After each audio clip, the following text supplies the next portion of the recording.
మీ business ఏదైనా మీ ఊర్లో promotion చేయాలంటే అది సుమన్ టీవీతోనే సాధ్యం. ఇప్పుడే సంప్రదించండి. వీక్ ఆఫ్ ఉందిరా, నేను ఇంటికి వస్తా 8:30 అని బందోబస్తు చేసిర్రు. చర్చిది క్రిస్మస్ది నేను వెళ్తున్నా అని చెప్పింది.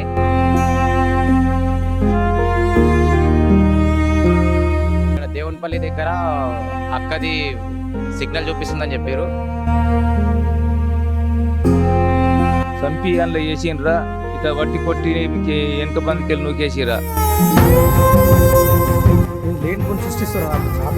ముగ్గురు డెడ్ బాడీ కడితే ముగ్గురికి ఏదో ఒక ప్రాబ్లం జరగాలి. సేమ్ యాక్టివ్ పడ్డారు కదా. లవ్ ట్రాక్ అనేది ఇద్దరి మధ్య ఉంటుంది కదా, ముగ్గురు మధ్య లెక్క ఉండదు కదా.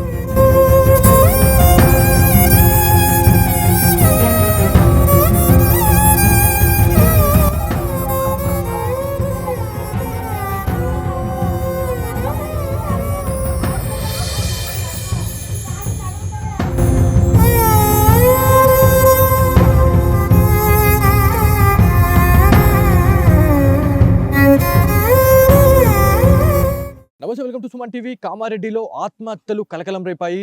సో ఈ ఆత్మహత్యల వెనుక అసలు ఎవరున్నారు అనే దానిపైన అయితే చాలా వరకు కూడా క్వశ్చన్ మార్క్స్ అయితే రేజ్ అవుతూనే ఉన్నాయి. సో అసలు ఏం జరిగింది అనే దానిపైన మనతో మాట్లాడడానికి అయితే శృతి బంధువులు అయితే ఉన్నారు.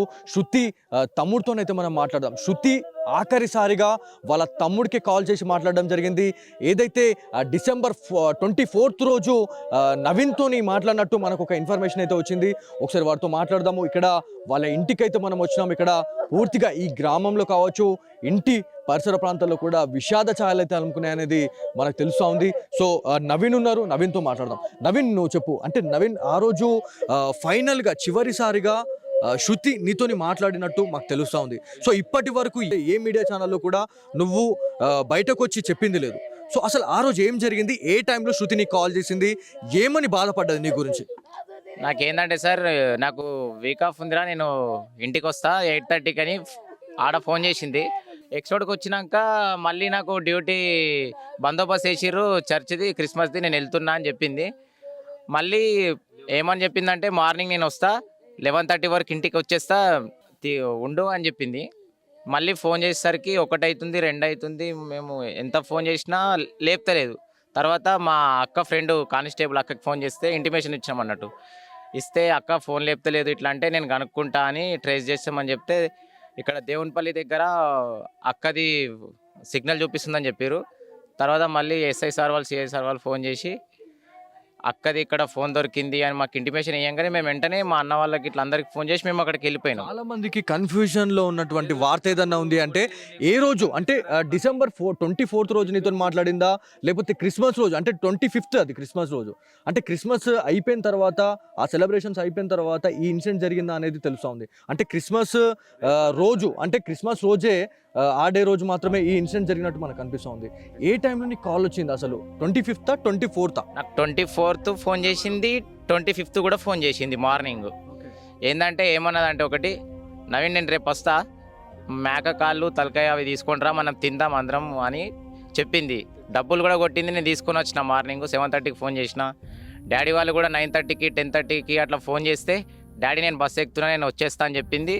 తర్వాత 1 అవుతుంది, ఇంటికి ఇంకా వస్తలేదని ఫోన్ చేసేసరికి రింగ్ అవుతుంది. 10 సార్లు చేస్తున్నాం, 20 times చేస్తున్నాం, అన్న వాళ్ళు చేస్తారు, అందరు చేస్తారు, అయినా కానీ లిఫ్ట్ చేస్తలేదు. లిఫ్ట్ చేయకపోయేసరికి అక్క వాళ్ళ ఫ్రెండ్కి ఇంటిమేషన్ ఇవ్వగానే అక్క ఫోన్ ట్రేస్ చేస్తాం నవీన్ అని చెప్తే దేవునిపల్లి దగ్గర సిగ్నల్ చూపిస్తున్నాయి అని చెప్పారు. అంటే మీరు మార్నింగ్ టైంలో కాల్ చేసింది శృతి అని చెప్తా ఉన్నారు. కాకపోతే ఈవినింగ్ టైంలో నువ్వు మళ్ళీ పర్సనల్గా కాల్ చేయడం జరిగిందా? కాల్ చేసినప్పుడు అంటే అది రీచ్ అయిందా మొబైల్? అంటే రింగ్ అయిందా, లేకపోతే స్విచ్ ఆఫ్ అయిందా అనేది ఏ టైం వరకు రింగ్ అయింది మీకు? ఏ టైం తర్వాత మీకు స్విచ్ ఆఫ్ అని వచ్చింది మొబైల్? మొత్తం ఓవరాల్గా 8 వరకు రింగ్ అయింది, పోలీస్ వాళ్ళకి దొరికేదాకా. అంతే, అప్పటిదాకా రింగ్ అయింది. సో మీకు పోలీస్ ఆఫీసర్స్ నుంచి ఎప్పుడు కాల్ వచ్చింది? అంటే ఇక్కడ ఇట్లాంటి ఇన్సిడెంట్ జరిగింది అని చెప్పేసి, డెత్ అయింది అని చెప్పేసి మీకు ఎప్పుడు తెలిసింది? మాకు 8:30 or 9కి కాల్ చేసిరు. ఇక్కడ పెద్ద చెరువు అడ్లూరి రెడ్డి దగ్గర అక్క ఫోన్ ఇట్లా దొరికింది అని అనేసరికి ఇంటిమేషన్ ఇవ్వగానే మేము అందరం అక్కడికి వెళ్ళినాం. సో అక్కడ చాలా వరకు కూడా మేము వెళ్ళి స్పాట్లో చూస్తే కూడా ఒంటిపైన గాయాలు కనిపిస్తూ ఉన్నాయి. సో ఇవి గాయాలు అంటే ఇవి నార్మల్గా పోలీస్ ఆఫీసర్స్తో మాట్లాడితే చేపలు కొరికేసి ఉండొచ్చు, లేకపోతే ఏదైతే మనకి బాడీస్ని తీసే టైంలో అవి యాంగర్స్ అనేటివి తగిలి గాయాలైనాయి అని చెప్పేసి పోలీస్ ఆఫీసర్స్ వర్షన్ అండి. సో దాని గురించి మీరు ఏం చెప్తారా? ఇది కరెక్టా, లేకపోతే ఇదేమన్నా సృష్టిస్తూ ఉన్నారు అనుకుంటున్నారా? ఉన్నారు, అది కరెక్ట్ అసలు కాదు. చేప అనేది నేను కనుక్కున్న దాన్ని బట్టి మా వాళ్ళు చెప్పిన దాన్ని బట్టి ఏంటంటే చేప 24 అవర్స్ దాకా ఒక మనిషిని ఎప్పుడు కూడా ముట్టదని చెప్పారు. కానీ ఇదంతా గాయాలు చేసి చంపేసినట్టు మాకైతే అంతే అనిపిస్తుంది. అంటే ప్రీ ప్లాన్ మర్డర్ చేసి అదంటే ఆత్మహత్యగా చిత్రీకరించారు అని చెప్పేసి మీరు అనుకుంటున్నారా? ఇంటికి వస్తా అన్నది మేము వస్తుందని ఊహించుకున్నాము. అది ఇష్టంతో అది ఎట్లా ట్రాప్ చేసిరో, ఎట్లా దొరకపోయారో, ఏం చేసిరో మాకు ఇంకా ఏం తెలియదు. మాకు తెలిసిన మటుకైతే 2 రోజులలో ఈ ఇన్స్టిట్యూషన్ మాత్రమే మాకు ఏం తెలుసు. మిగతాదంతా మాకు అప్పట్లో ఏం జరిగింది మాకు ఏం కూడా తెలియదు. జస్ట్ వస్తా అన్నది, మళ్ళీ వెళ్ళింది, మళ్ళీ పొద్దున వస్తా అని చెప్పింది, రాలేదు. మాకు అది చాలా బాధాకరం. సో ఇక్కడ అంటే ప్రతి న్యూస్ నెట్వర్క్లో కూడా ఏదైతే మనకి లవ్ స్టోరీ అనేది బయటపడతా ఉంది, లవ్ స్టోరీగా చిత్రీకరిస్తూ ఉన్నారు అని చెప్పేసి తెలుస్తూ ఉంది. పోలీస్ ఇన్వెస్టిగేషన్లో భాగంగా కూడా పోలీస్ ఆఫీసర్స్ కూడా అదే చెప్తా ఉన్నారు. నిఖిల్ శృతి లవ్లో ఉన్నారు అని చెప్పి తెలుస్తూ ఉంది. థర్డ్ క్యాండిడేట్ కూడా దీంట్లో ఇన్వాల్వ్ కావడం ఏంది అని చెప్పేసి కూడా చాలామంది అంటూ ఉన్నారు. ఏదైతే మనకి గతంలో అంటే మనకి మేము 2-3 డేస్లో మేము ఉన్న టైంలో ఎవరైతే ఎస్ఐ సాయి కుమార్కి సంబంధించిన భార్య కూడా ఈ ఇన్సిడెంట్ తెలిసిన తర్వాత తన పుట్టింటికి వెళ్ళిపోయింది అని కొన్ని రూమర్స్ వస్తూ ఉన్నాయి. రూమర్స్ నిజాలు అనేది కూడా బయట పెట్టాల్సింది మళ్ళీ పోలీస్ ఆఫీసర్స్. కాకపోతే పోలీస్ ఆఫీసర్ చెప్పిందంతా కూడా మీరు రాంగ్ అని మీరు చెప్తా ఉన్నారు. సో దీని గురించి మీరు ఏం చెప్తారు? వాళ్ళ ఫ్యామిలీ గురించి వాళ్ళకి తెలుస్తుంది, మా ఫ్యామిలీ గురించి మాకు తెలుస్తుంది. మా అక్క అయితే మాకు ఇప్పటిదాకా ఇట్లా లవ్ ఉంది, నాకు ఇట్లుందని ఏ రోజు కూడా మాకు ఒక్కరోజు కూడా మా అక్క చెప్పలేదు. అట్లా ఉందని మాకు తెలియదు కూడా, మేమేం కూడా చూడలేదు అక్కది ఇప్పటిదాకా. మళ్ళా నాన్న కూడా అన్నాడు, బిడ్డ నీకు మ్యారేజ్ చేస్తా అంటే సరే నాన్న చూడు అని కూడా చెప్పింది. మేము చూస్తూ ఉన్నాము, అంతలోపే ఇవన్నీ ఇలా జరిగిపోయినాయి. సో ఇది మొత్తానికి ఆ రోజు మాత్రం కాల్ అయితే చేశారు. అంటే మనకి శృతి కాల్ చేసిందా లేకపోతే నవీన్ కాల్ చేశాడా అనేది పక్కన పెడితే మాత్రం ఆ రోజు సంతోషంగా గడుపుదాము ఏకకాలుదే అని చెప్పేసి వాళ్ళ తమ్ముడికైతే కాల్ చేసిన శృతి ఆ రోజు ఒక్కసారిగా మిస్ అవ్వడం ఏంది అని చెప్పేసి చాలా వరకు కూడా ఒక డౌట్ అయితే ఉంది అని చెప్తా ఉన్నారు. పోలీస్ ఆఫీసర్స్ అయితే ఒక ఇన్వెస్టిగేషన్లో భాగంగా ఒక ట్రయాంగిల్ లవ్ స్టోరీ అని చెప్పేసి కూడా మనకి బయటకు వస్తూ ఉంది. అది 100% ముమ్మాటికి 100% అయితే తప్పు అని చెప్తా ఉన్నారు. సో ఒక్కసారి శృతి వాళ్ళ ఫాదర్ ఉన్నారు, శృతి వాళ్ళ ఫాదర్తో మాట్లాడడం. అంకుల్ మీరు చెప్పండి, అంటే ఆ రోజు మీరు అక్కడ అంటే ఆ స్పాట్కి వెళ్ళిన తర్వాత మీకు ఏమనిపించింది? అంటే తను ఆత్మహత్య చేసుకొని చనిపోయిందా లేకపోతే హత్య చేసి ఆత్మహత్యలాగా చిత్రీకరించారా అనేది కూడా చాలా వరకు ఒక క్వశ్చన్ మార్క్ అయితే ఉంది. చిత్రహించే ఇబ్బందులతో చనిపోయింది, చెరువులో నూకేసినట్టుగా మాకు అనిపిస్తుంది. ఇక్కడ ఈ ఫెదువు ఇక్కడ నెత్తికి ఇట్లా తలిగింది, దెబ్బ కొట్టిరు. నేను డెడ్ బాడీ ఆటోలో వేసినప్పుడు బ్లడ్ వచ్చింది, ఇట్లా తుడుచుకుంటేనే తుడుచుకుంటేనే అన్నకం ఇట్లా వస్తున్నది, ఇక్కడికి వెళ్ళి ఇళ్ళకి వస్తుంది, ముక్కులకి వెళ్ళి వస్తున్నది. అవి చేపలు తినలేవు, ఏం తినలేదు. ముగ్గురికి తినలేదు. అది బాధాకరంగానే నా బిడ్డ చనిపోయింది. వాళ్ళు కొట్టి చంపి అందులో వేసిండ్రా, ఇట్లా వట్టి కొట్టి మీకు వెనక బందికి వెళ్ళి నూకేసిరా, దానిలో అర్థమైతే లేదు. అంటే అక్కడ మాకు కూడా చాలా వరకు కూడా క్వశ్చన్ మార్క్స్ అనేటివి కనిపిస్తూ ఉన్నాయి. అంటే ఈ ముగ్గురే ఉన్నారా లేకపోతే వీళ్ళని ఎవరైనా పిలిపించి లేకపోతే వీళ్ళని ఆ చెరువులో తోసేసి చంపేశారా అన్నట్టు కూడా చాలా వరకు కూడా కొన్ని అనుమానాలు బయటకు అనిపిస్తూ ఉంది. మా బిడ్డ బీపేట్ల పోలీస్ స్టేషన్ నేను 10:30కు ఫోన్ చేసిన, ఏం బిడ్డ నాన్న వెళ్తున్నావా అని అన్న. డాడీ అయిపోయింది, నేను యూనిఫామ్ మార్చేసి నేను వెళ్ళేస్తా, బస్సు ఎక్కుతున్నా ఆల్రెడీ అని చెప్పేసి నాకు చెప్పింది. చెప్పినాక తర్వాత 12 అయింది, నా బిడ్డ వస్తలేదని చెప్పేసి అప్పుడు ఫోన్ కాల్ చేసిన. 3-4 సార్లు చేసిన, 7-8 సార్లు చేసిన, లిఫ్ట్ చేస్తలేదు. నవీన్ అక్క ఫోన్ లేపుతలేదురా, నువ్వు చేయరా అని చెప్పిన. ఏ టైంకి కాల్ చేశారు? అంటే ఇప్పుడు ఈ మాట 10 గంటల 10:30 వరకు చేసిన నేను. నైట్ కాదు, పొద్దున ఆ రోజు చేసిన. వస్తున్నానే డాడీ, నేను 11:30-12 గంటలకు నేను రెడీ వస్తాను అని చెప్పింది. ఏ టైంలో అది మీరు 25th రోజు మాట్లాడిన టైం వచ్చేసి ఏ టైంలో మీరు మాట్లాడారు? మేము 10 అవుతున్నది అప్పుడు మాట్లాడినప్పుడు. పొద్దున మంచిగా మాట్లాడింది తనకి ఎలాంటి బాధ ఎలాంటి ఏం లేకుండా మీతోని సంతోషంగా మాట్లాడింది మీరు అనుకుంటున్నారు అంతేనా? మాట్లాడింది, వాళ్ళ మమ్మీ కూడా మాట్లాడింది. మమ్మీ నాన్న పేపర్ ఉంటే తీసుకురా పోలీస్ స్టేషన్లో, మన ఇంట్లో లేదు అన్నది. అంటే మా మమ్మీ మొత్తము ఇప్పుడు పేపరు ఉంటలేదు పోలీస్ స్టేషన్లో, ఆన్నే తీసుకుందాము రద్దు పేపర్ అని చెప్పేసి చెప్పింది ఆల్రెడీ. మమ్మీ నేను వస్తున్నా, వంటలు పింట అన్నీ రెడీ అయినాయి అంటే అయినాయి మమ్మీ నీకోసం ఎదురు చూస్తున్నాం అని చెప్పి అలా మమ్మీ మాట్లాడింది. మేమిద్దరం మాట్లాడినాం.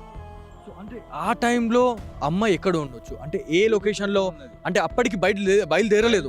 సో మీరు మాట్లాడిన టైంలో బీబీపేటలోనే ఉంది, బస్ స్టాండ్లోనే ఉంది అని చెప్పేసి మీరు అన్నారు. బస్సు ఎక్కి రెడీ ఉన్నా నేను వస్తా డాడీ అని చెప్పింది. అంటే బస్లోనే తను కామారెడ్డికి వచ్చిందని మీరు అనుకుంటున్నారా?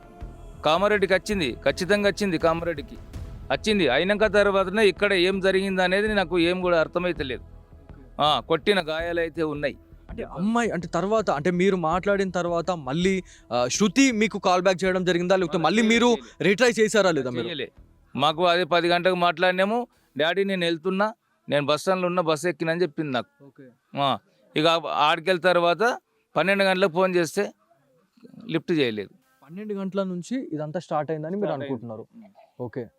సో ఇది మొత్తానికి కూడా ట్విస్ట్ల మీద ట్విస్ట్లు అయితే మనకి ఏర్పడతా ఉన్నాయి. ఇక్కడికి వచ్చిన తర్వాత కూడా ఏమైనా మనకి నిజాలు బయటపడే అవకాశం ఉంటుందేమో అని చెప్పేసి మనం అనుకున్నాం. కాకపోతే ప్రతి దాంట్లో కూడా లాస్ట్ వరకు వచ్చేసి మళ్ళీ క్వశ్చన్ మార్క్ అనేది పడతా ఉంది. సో శృతి వల్ల అన్నయ్య ఉన్నారు, ఇంకొక అన్నయ్య, ఒకసారి వారితో మాట్లాడదాం. అన్న మీరు చెప్పండి, మీరు అంటే ఇదంతా చూసిన తర్వాత మీకు ఏమనిపిస్తూ ఉంది? అంటే ఇదంతా కూడా పోలీస్ డిపార్ట్మెంట్ ఇదంతా ఒక హైడ్రామా క్రియేట్ చేస్తుందని మీరు అనుకుంటున్నారా? అమ్మాయిని బాగా ఇష్యూ చేసేస్తారన్న, ఆ మీడియా చూసి ఏందన్న ఇష్టం ఉన్నట్టు ఇష్యూ చేస్తారు. అట్లా ఒక అమ్మాయి మీద అంతా ఇది చేయడం కరెక్ట్ కాదన్న. అసలుకి ఏం లేనిపోని సృష్టిస్తారు అన్న. ఒకసారి నేను చూస్తే అసలు ఏందన్న అమ్మాయి లవ్ ట్రయాంగిల్ లవ్ స్టోరీ అట. ఏందన్న ఒక అమ్మాయి చచ్చిపోతే బాధాలన్నా లవ్ అనేది చేసుకుంటే ఇంటి దగ్గర వచ్చి పెద్దలకు అడుగుతుండన్న. ఒక చిన్న లాజిక్ ఆలోచించు, మేము ఒప్పుకోకపోతే అప్పుడు చేసుకుంటుండే ప్రాబ్లం. ఒక చిన్న ఆలోచించండి, దానికి లవ్ యాంగిల్ అట, లవ్ స్టోరీ యాంగిల్ అట. అమ్మాయిని అంత బ్లేమ్ చేయడం ఏందన్న? అసలు అంత ఘోరంగా చేయడం కరెక్ట్ కాదు. సరే అన్న, అమ్మాయిని 100% కొట్టిరన్న. ఎట్లా అంటే సరే తాకితే 3 వ్యక్తులు తాకాలి కదా అన్న దెబ్బలు, 3 ఇట్లా. వాళ్ళకేమో డెడ్ బాడీలు ఏమో నీట్గా ఉన్నాయి, వీళ్ళకేమో చెల్లెకేమో ముక్కులకి నుంచి చెవులకి బ్లడ్ వెళ్ళి. పోలీస్ ఆఫీసర్స్తో కూడా నేను ఇప్పుడు వెళ్ళడం జరిగింది. సదాశివనర్ పిఎస్కి నేను వెళ్ళినాను. ఎవరైతే విచారణ అధికారులుగా ఉన్నటువంటి సిఐ అదేవిధంగా ఎస్ఐ గారితో కూడా నేను మాట్లాడినాను. సో వాళ్ళకు నేను క్వశ్చన్ చేసినప్పుడు ఎస్ఐ ఒంటిపైన గాయాలు ఉన్నాయా, గాయాలు కనిపించినట్టు కనిపిస్తూ ఉన్నాయంటే లేదు అని చెప్పారు. అదేవిధంగా శృతి పైన గాయాలు ఉన్నాయని చెప్పేసి సుమన్ టీవీ డే 1 నుంచి కూడా ఇదే మాట బయటకు తీసుకొని వస్తుంది. కాకపోతే ఎవరైతే పోలీస్ అధికారులతో మనం మాట్లాడినప్పుడు ఎలాంటి గాయాలు కాలేదు, ఏదైతే మనకి చేపలు కొరికినాయి తినే టైంలోనే అది ఇట్లా ఈ బ్లీడింగ్ అంతా అది అయింది, ఈ గాయాలు ఏర్పడ్డాయి అని చెప్పేసి పోలీస్ ఆఫీసర్ చెప్తున్న వర్షన్. సో వాళ్ళ గురించి మీరు ఏం చెప్తారు? అదే ఇప్పుడు చేపలు కొరికినాయి అంటారు కదా అన్న. చేపలు కొడితే 3 డెడ్ బాడీలకు అయితే 3కి ఏదో ఒక ప్రాబ్లమ్స్ జరగాలి. సేమ్ యాక్టివ్ పడ్డారు కదా, ఎగ్జాక్ట్లీ అదే లొకేషన్లో సేమ్ ప్రతి ఒక్క బాడీ కూడా 5 మీటర్ 10 మీటర్ డిస్టెన్స్లోనే 3 డెడ్ బాడీస్ కూడా దొరికినాయి. చేపలు కొరకాలి కదా, ఒక బాడీకి అయితే చేపలు ఇట్లా కొరికాయి కదా. చెవులకి నుంచి బ్లేడింగ్ మొత్తం బ్లీడింగ్, ఇదంతా తల మొత్తం బ్లడ్తోనే ఉంది. నెత్తి ఇదంతా బ్లడ్. అన్న మీరు చెప్పండి, అంటే పర్సనల్గా అమ్మాయిని వాంటెడ్లీ తీసుకొచ్చి చాలా వరకు దారుణంగా కొట్టి చంపేశారని మీరు అనుకుంటున్నారు? 100% హత్య జరిగింది.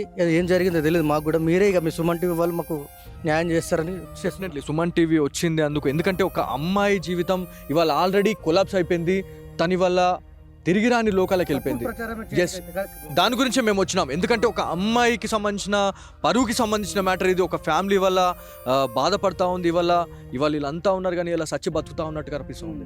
సో దీని గురించి అంటే మీరు ఇదంతా కూడా పోలీస్ ఆఫీసర్స్ ఇదంతా ఒక హైడ్రామా క్రియేట్ చేస్తున్నారని మీరు అనుకుంటున్నారా? ఖచ్చితంగా సార్. ఇప్పుడు అమ్మాయి మంచిగానే ఉంది, అమ్మాయి ఇంటికి రాకపోతుండే కదా, ఏదైనా బాధలో ఉంటే ఇంటికి రాకపోతుండే కదా. ఇంటికి వస్తున్నారా, నేను లంచ్కి వస్తున్నా, మటన్ తీసుకురాని ఫోన్ చేసిండు. అలాంటి బాధలో ఉంటే రూమ్ దగ్గర నుండి ఏదో కుమిలిపోతుండే కదా, కుమిలిపోతుంది రూమ్లోనే ఉంటుండే. నైట్ కాల్ చేసింది, ఏదో టార్చర్ చేస్తున్నారు వాళ్ళ నైట్ కూడా తమ్ముడు కాల్ చేసింది, ఏడ్చుకుంటా ఫోన్ చేసింది. అక్క ఏడ్చుకుంటా ఫోన్ చేసి ఎందుకు ఫోన్ చేస్తున్నావు అంటే ఏం లేదురా నేను అట్లా ఏం చేసుకోను అది అనుకుంటా నైట్ కాల్ చేసి మాట్లాడింది. మళ్ళీ తెల్లారి ఫోన్ చేసి కూడా నేను వస్తున్నారా ఆల్రెడీ వెళ్ళింది అన్నది. మళ్ళీ ఎక్స్రోడ్ దగ్గరకు వచ్చి రిటర్న్ అవుతుందంటే దానికి ఏదైనా బలమైన కారణాలు. ఎక్కడి వరకు వచ్చారు? గాంధార్ ఎక్స్రోడ్ వరకు వచ్చిందా తను? ఎట్లా వచ్చారు? అంటే బై రోడ్ అంటే మనకి బస్లో వచ్చిందా లేకపోతే బస్కి వచ్చింది? బస్కి వచ్చిన తర్వాత నాకు కాల్ వచ్చింది, నాకు ఇమీడియట్లీ వెళ్ళిపోయింది. వెళ్ళిపోతే ఒక 1/2 అవర్ తర్వాత రింగ్ అయితే ఫోన్ అసలు లిఫ్ట్ చేయలేదు. ఇక ఎన్నిసార్లు కాల్ చేసినా అసలు ఆన్సర్ లేదు. అది ఏ టైంలో మీరు రిట్రై చేసింది? నెక్స్ట్ డే 25th రోజు అసలు కాల్ అసలు లేదు, ఏం లేదు. ఇక అసలుకి ఒకవేళ అట్లా ప్రాబ్లమ్స్ ఉంటే అలా ప్రాబ్లం ఉంటే అసలు రాకపోతుండే, రూమ్లోనే ఏదో డిస్కషన్ చేసుకుంటుండే కదా. నాకు ఇట్లా ప్రాబ్లం ఉందని ఇంటికి కూడా చెప్పేది ఉండే కదా. ఏం జరుగుతుంది అసలు? ఫోన్ చేసి రిటర్న్ ఏదో బెదిరింపులు కాల్ చేస్తాను కదా, రిటర్న్ ఇంటికి వెళ్ళిపోయింది, రిటర్న్ కాల్ వెళ్ళిపోయింది అక్కడికి. ఏదో జరిగింది అన్న, మాకు కూడా అర్థం కావట్లేదు. ఒక అమ్మాయికి అయితే అట్లా దుర్మార్గంగా అట్లా చేయడం మీడియా కరెక్ట్ కాదన్న. ఒక న్యాయం చేయాలి, అమ్మాయి విషయం కూడా ఆలోచించండి ఒకసారి. ముగ్గురు వ్యక్తులు కూడా కొంచెం ఆలోచించండి.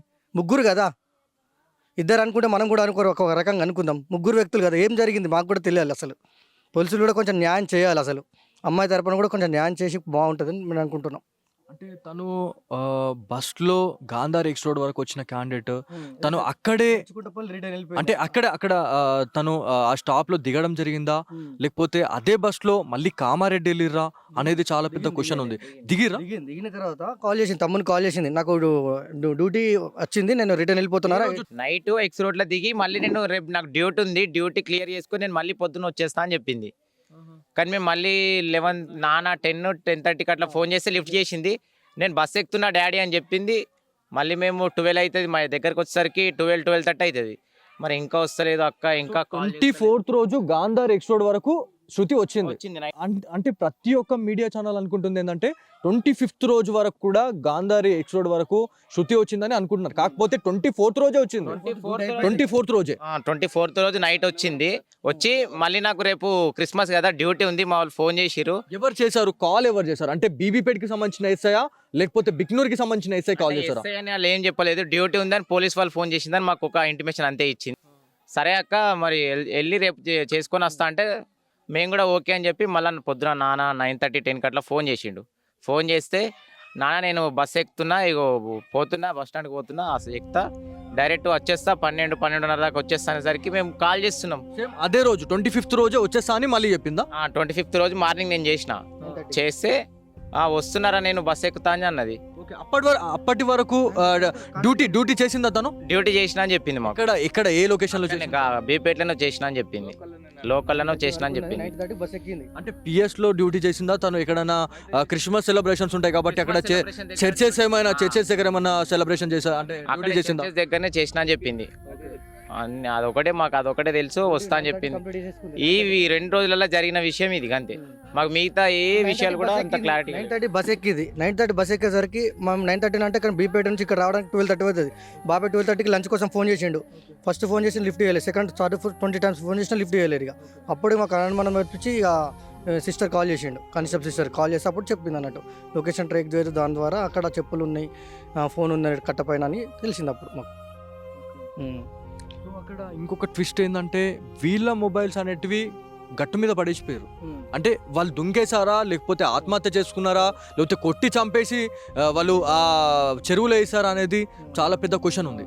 సో బాడీ పైన అయితే ఒంటిపైన గాయాలు ఉన్నాయని మీరు బలంగా నమ్ముతా ఉన్నారు. సో దీని గురించి అంటే పోస్ట్ మార్టం నివేదిక ఆధారంగా కూడా కొన్ని న్యూస్ అనేది బయటకు వస్తూ ఉంది. ఎలాంటి గాయాలు కాలేదని పోస్ట్ మార్టం రిపోర్ట్సే చెప్తున్నాయని ఒక న్యూస్ కూడా పొద్దున్న నుంచి వైరల్ అవుతా ఉంది. సో ఇదంతా కూడా రాంగ్ అంటారా? రాంగ్, ఖచ్చితంగా రాంగ్. ఎందుకంటే ఖచ్చితంగా దెబ్బలు ఉన్నాయి, మేము చూసినాం, మేము కళ్ళతో మేము బాడీ దగ్గర మేము ఉన్నాం కదా, ఇవన్నీ బ్లడ్ ఇవన్నీ ఉన్నాయి. ఎట్లా వస్తాయి? అవి వస్తే ముగ్గురికి రావాలి కదా, ముగ్గురు కొట్టుకున్నారు అనుకుంటే ముగ్గురికి రావాలి కదా. ఒక అమ్మాయికి ఎట్లా వస్తాయి? ముగ్గులకేం బ్లడ్ ఎట్లా వస్తుంది? చెవులకేం ఎట్లా వస్తుంది?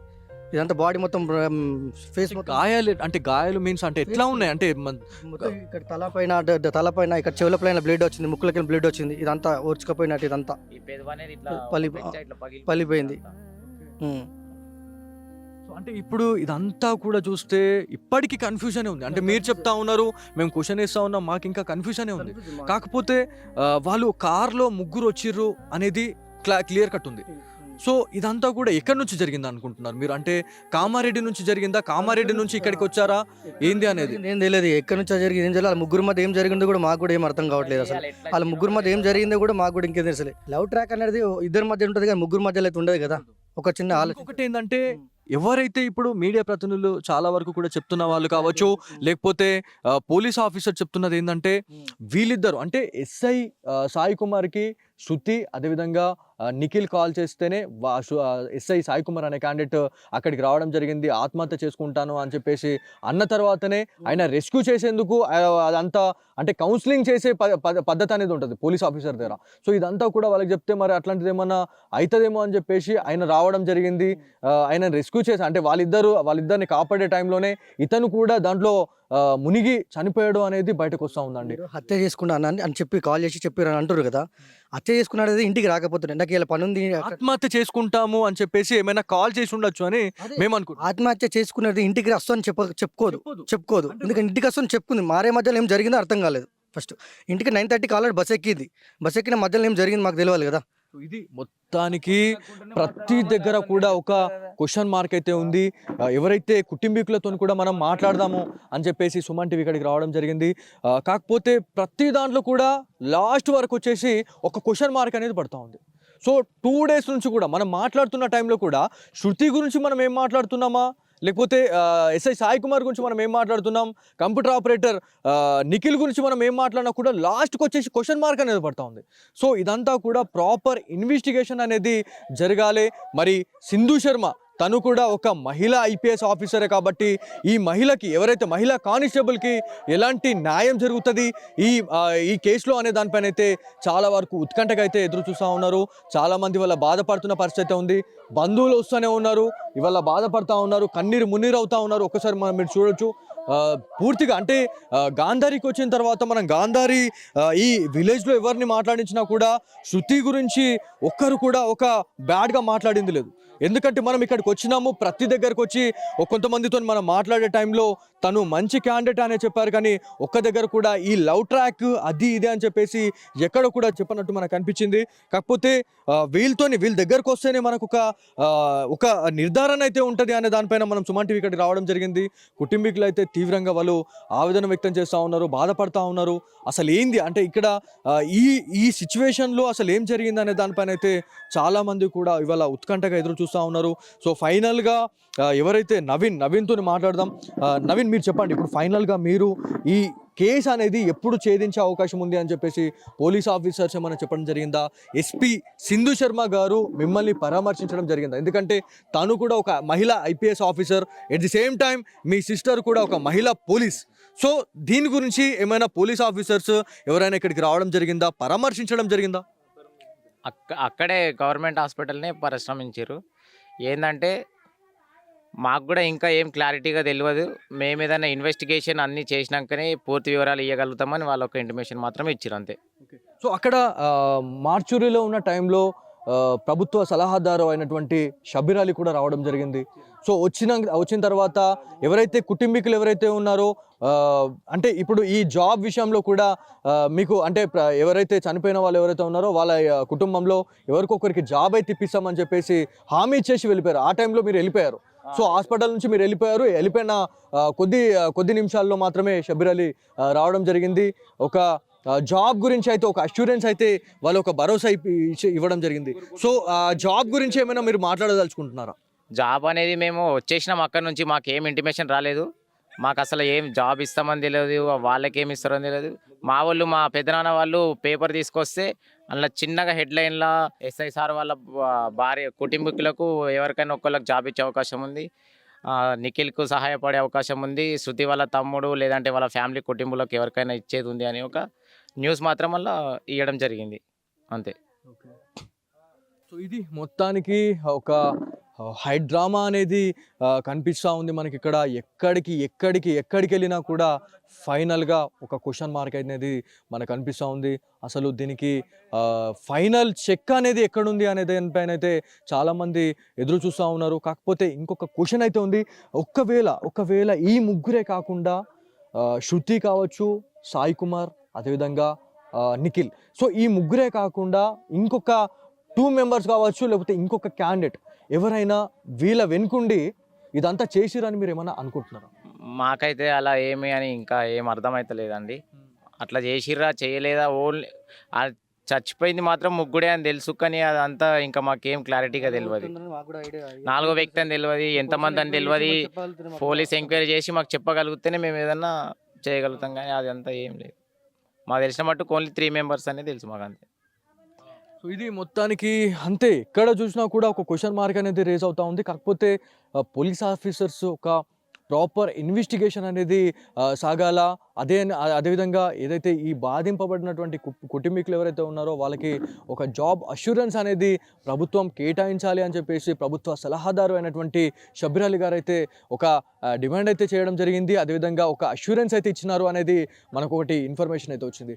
సో ఏదేమైనప్పటికీ ఈ ఇన్సిడెంట్ అనేది ఒక్కసారిగా 2 తెలుగు రాష్ట్రాలతో పాటు ఇండియా వైడ్గా ఒక్కసారిగా చర్చనీయాంశం అయిందని చెప్పుకోవాలి. ఎందుకంటే సామాన్య ప్రజలు ఆత్మహత్య చేసుకోవడం ఒక పక్కన పెడితే, ఒక పోలీస్ డిపార్ట్మెంట్లో ఉండి ఒక 2 పోలీస్ కాప్స్ అనే వాళ్ళు ఆత్మహత్య చేసుకోవడం ఏంది అని చెప్పేసి చాలామంది ఇవాళ ఆశ్చర్యం వ్యక్తం చేస్తూ ఉన్నారు. కాకపోతే శృతి విషయంలోనైతే వాంటెడ్లీ పిలిపించి మరి తన్ని హత్య చేసి మరి ఆత్మహత్యగా చిత్రీకరించారు అనేది వీళ్ళ కుటుంబీకుల వర్షం. సో ఇది ఇక్కడ ఉన్న తాజా పరిస్థితి. కెమెరా పర్సన్ కార్తిక్తో బాలు, సుమన్ టీవీ, గాంధార్ విలేజ్ నుంచి.